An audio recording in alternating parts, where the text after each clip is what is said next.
नमस्कार दोस्तों, इस वीडियो में हम सॉल्व करेंगे एक्टिंग का जो क्वेश्चन पेपर हुआ था 2023 वाला, जो कि काफ़ी ज़्यादा डिफ़िकल्ट था।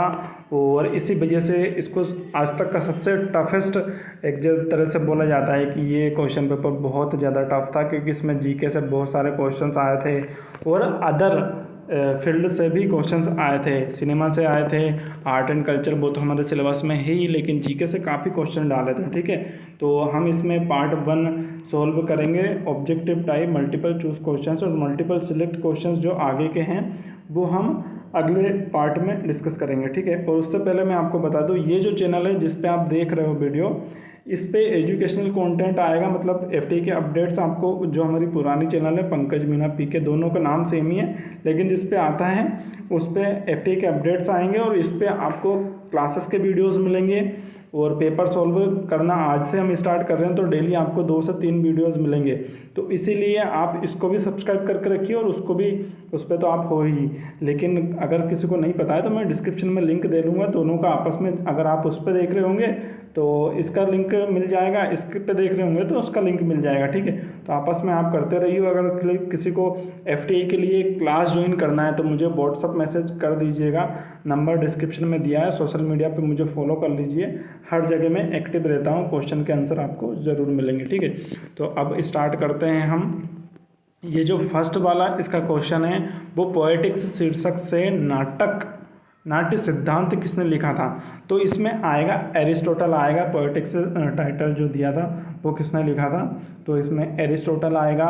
और देखिए इस टाइप से ये काफ़ी बाहर से क्वेश्चन है, क्योंकि इस टाइप के क्वेश्चन से पूछता नहीं है, लेकिन ये क्या है कि आर्ट एंड कल्चर टाइप में आ जाता है, तो इसी वजह से इसको पूछ लिया है एफटीए ने, नहीं तो इस टाइप से पहले नहीं पूछे, एक आध कोई क्वेश्चन आया है, बाकी इतने नहीं आते। ठीक है, और सेकंड क्वेश्चन है, निम्नलिखित में से किस राज्य का जनसंख्या घनत्व सर्वाधिक है। इस टाइप के क्वेश्चंस भी नहीं देता है, लेकिन ये 2011 के जो सेंसस हुआ था 11 में, उसके अकॉर्डिंग इसका आंसर है बिहार, क्योंकि अभी तक दूसरा सेंसस नहीं आया ना, तो इसी वजह से इसका आंसर है बिहार। अब इसका थर्ड वाला देखते हैं, सस्पेंडेड मील मीन्स, मतलब निलंबित भोजन का अर्थ है। तो इसका आंसर ऊपर के 3 छोड़ दीजिए और चौथा वाला देखिए, वह भोजन जिसके लिए लोग अग्रिम भुगतान करते हैं ज़रूरतमंदों के लिए प्रदान किया जाता है, ये इसका आंसर है। ठीक है, तो इस टाइप के क्वेश्चंस भी आजकल ये पूछने लगा है एफटीआई, तो थोड़ा सा भाई है ना, इस टाइप से आपको तैयारी करनी पड़ेगी, जितने भी स्टूडेंट्स जो तैयारी करते हैं एफटीआई की, कि जितना ज़्यादा नॉलेज गेन करोगे उतना ज़्यादा आपको मार्क्स मिलने के चांसेस हैं। इसीलिए कोई बोलता है, मुझे काफ़ी मैसेज आते हैं कि मैं बस इतना कर लूँ तो मेरा इतना हो जाएगा, तो मैं उन सभी स्टूडेंट्स को बताना चाहूँगा कि आप जितना ज़्यादा नॉलेज गेन करोगे उतना ज़्यादा बढ़िया रहेगा। डेली न्यूज़पेपर फॉलो कीजिए, डेली न्यूज़पेपर पढ़ते हो तो आपको ज़्यादा हेल्प मिलती है। और अगर आप हमारे व्हाट्सएप ग्रुप से ऐड हो जाओगे तो वहाँ पर आपको डेली न्यूज़पेपर्स मिल जाया करेंगे। ठीक है, और शेक्सपियर के किस नाटक को विशाल भारद्वाज ने अभी तक किसी फिल्म में रूपांतरित नहीं किया है। तो इसमें देखिए ओथेलो कर रखा है, मैबेथ कर रखा है और हेमलेट भी कर रखा है, तो इसमें सिर्फ एक ही बचता है, वो किंग लियर। ठीक है, इसका आंसर थर्ड आएगा। अब फिफ्थ वाला क्वेश्चन देखते हैं, विभिन्न लघु कथाओं या लघु फिल्मों के संग्रह को कहा जाता है। क्या कहा जाता है, पता था आपको पहले से, नहीं पता था? ठीक है, मैं बताता हूँ, एंथोलॉजी कहा जाता है, संकलन। तो इस टाइप के क्वेश्चंस भी अब एफटीआई ने पूछना स्टार्ट कर दिए हैं, 2023 का ये क्वेश्चन पेपर है। अब इसमें सिक्स्थ वाला हम देखते हैं क्या है, which is the longest epic in the world. विश्व का सबसे बड़ा महाकाव्य कौन सा है, हम सभी को पता है पहले से, महाभारत है, जो कि इंडिया से। ठीक है, ये सबसे बड़ा महाकाव्य दुनिया का। और इसके बाद है ATM in India, ATM for visually challenged by started by which bank.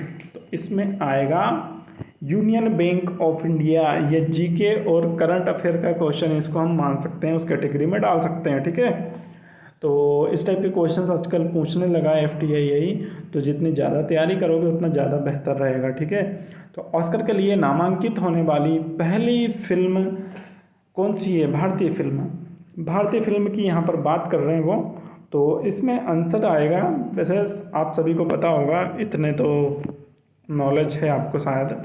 Mother India है, ठीक है, first Oscar nominated movie. And 9th वाला क्वेश्चन क्या है, 1950 के दशक में शुरू हुआ नया भारतीय सिनेमा या समानांतर सिनेमा आंदोलन किससे प्रेरित था? तो इसका आंसर क्या आएगा, Italian neo realism. Italian neo realism बहुत कठिन शब्द है, तो ठीक है, इसका आंसर 4th वाला था। तो अगर किसी को कोचिंग अगर करना है क्लासेस, तो 1000 रुपये फीस है उसकी। आप मुझे व्हाट्सअप मैसेज कर देंगे तो मैं आपको ग्रुप में ऐड करके आपको डेली क्लासेस की लिंक मिल जाया करेंगी।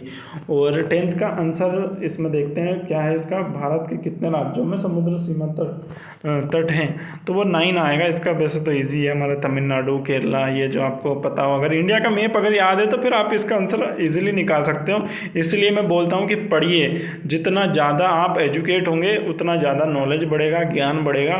और देखिए सबसे बड़ी पूंजी तो नॉलेज ही है ना, ज्ञान ही है, हमारे धर्मों में कहा गया, हमारे घरों में कहा गया है, ठीक है। और कॉस्मिक कैलेंडर को लोकप्रिय बनाया, ये कॉस्मिक कैलेंडर देखिए ये आर्ट एंड कल्चर का क्वेश्चन है, सीधा सीधा आर्ट एंड कल्चर। अगर आप नितिन सिंघानिया जो PDF मैंने आप सबको दे रखी है टेलीग्राम ग्रुप में, अगर नहीं हो आप टेलीग्राम ग्रुप पे ज्वाइन तो आप ज्वाइन कर लीजिएगा, ठीक है। और कार्ल सेगन, देखिए इंडिया में सिर्फ मैं ही हूँ जो यूट्यूब पे अपडेट्स देता हूँ FTI की रेगुलर, बाकी कोई यूट्यूबर नहीं है जो FTI की अपडेट्स देता हो। इसलिए हमारे दोनों चैनल को आप सपोर्ट बनाए रखिए। अगर आप सपोर्ट नहीं बनाएंगे तो ये चैनल ख़त्म हो जाएगा, ठीक है। इसलिए आपका सपोर्ट बहुत ज़्यादा ज़रूरी है। तो कार्ल सेगन है इसका आंसर 1st वाला, ठीक है। निम्न में से कौन सा एक गैर नवीनीकरणीय ऊर्जा संसाधन है, मतलब which one of the following is non renewable energy source? इसमें क्या आएगा, इसमें आएगा कोयला, कोल जिसको हम बोलते हैं, ठीक है, कोल आएगा, इसमें कोयला आएगा। और पंचतंत्र मूल रूप में किसके द्वारा लिखा गया है? इसका आंसर पता है आपको, पहले से पता था, नहीं पता था, ठीक है, विष्णु शर्मा इसका आंसर आएगा, विष्णु शर्मा ने लिखा है, ठीक है। और दोस्तों देखिए वीडियो को लाइक कर दीजिए अगर आप अभी तक देख रहे हैं, क्योंकि अभी लगभग 6 क्वेश्चन और बचे हैं, तो वीडियो को लाइक कर दीजिएगा, चैनल को सब्सक्राइब करके रखिएगा। किस धातु को क्विक सिल्वर भी कहा जाता है? किस धातु को कहा जाता है पता है आपको? कॉपर को, स्टील को या निकल को? किसको कहा जाता है? मरकुरी को कहा जाता है, ठीक है। काफ़ी डिफ़िकल्ट ये पेपर आया था 2023 का, बहुत ज़्यादा शिकायत थी, मुझे भी शिकायत थी और स्टूडेंट्स जितने भी जिनने पेपर दिया था, मेरे मित्रों ने दिया था और भी बहुत सारे हमारे FTI से कॉन्टेक्ट हैं, तो उनने भी, उनकी सबकी शिकायत यही थी कि बहुत ज़्यादा पढ़ा हुआ है तब जा कर के इसका ऑब्जेक्टिव सॉल्व कर पाओगे आप, ठीक है। The book India of my dreams was written by, किसने लिखी है ये?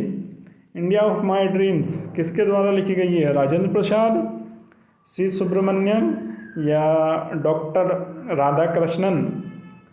ये देखिए MK गांधी ने लिखी है, महात्मा गांधी जी हमारे राष्ट्रीय पिता, ठीक है।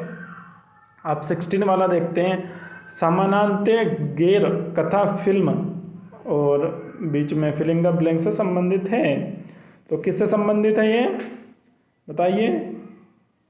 ये देखिए मैं बता देता हूँ आपको, ये इमेजिनेशन से संबंधित है, ठीक है। कल्पना, नॉन फिक्शन मूवीज़ क्या होती है? कल्पना होती है, सिर्फ कल्पना मात्र, ठीक है। अब 17 वाला देखते हैं, from where did the revolt of 1857 started?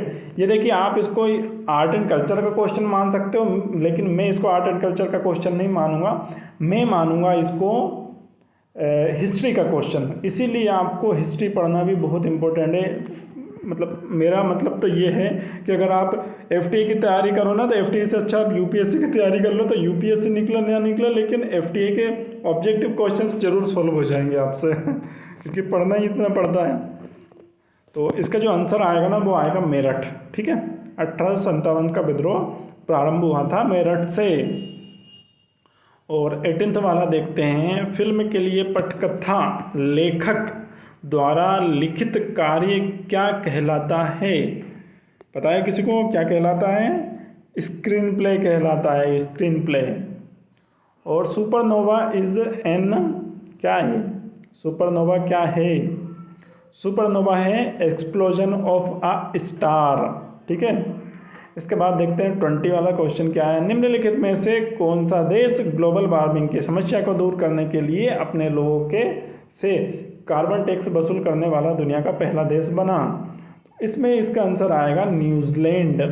ठीक है, तो ये करंट का क्वेश्चन था, ये मान के चलिए, मतलब करंट पूछता है तो करंट में जितने भी जो न्यूज़पेपर है डेली वो पढ़िए, तब जाकर के ही आपका एफटीए में जो ऑब्जेक्टिव्स आते हैं वो सॉल्व होंगे।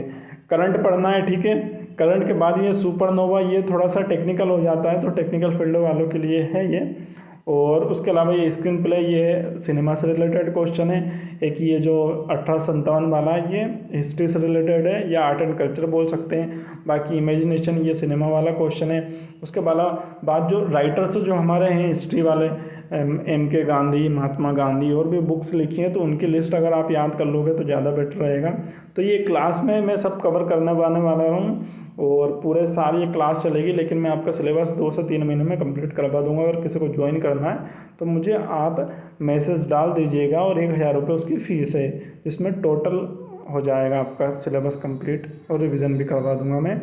विष्णु शर्मा, ये भी एक तरह से बोल सकते हो आपकी थोड़ा सा करंट नहीं बल्कि आर्ट एंड कल्चर भी नहीं, सिनेमा भी नहीं, वो हिस्ट्री में चले जाते हैं। ठीक है, बाकी ये वाला, ये जो कोस्टलाइन वाला है, ये तो जीके का क्वेश्चन है। हाँ, ये हिस्ट्री से रिलेटेड है, जो सिनेमा की जो हिस्ट्री होती है। ठीक है, तो इस टाइप का ये जो पेपर आया था काफ़ी डिफ़िकल्ट लगा था, क्योंकि स्टूडेंट्स क्या करते हैं कि सिनेमा और art and culture 2 he syllabus में दिए हैं एफटीए ने, तो लगभग वही पढ़ते हैं, लेकिन वो ही आता भी था, लेकिन 2023 में थोड़ा सा इसको पैटर्न को चेंज करके थोड़ा सा आउट कर दिया पेपर, इस वजह से इस टाइप का पेपर आया है।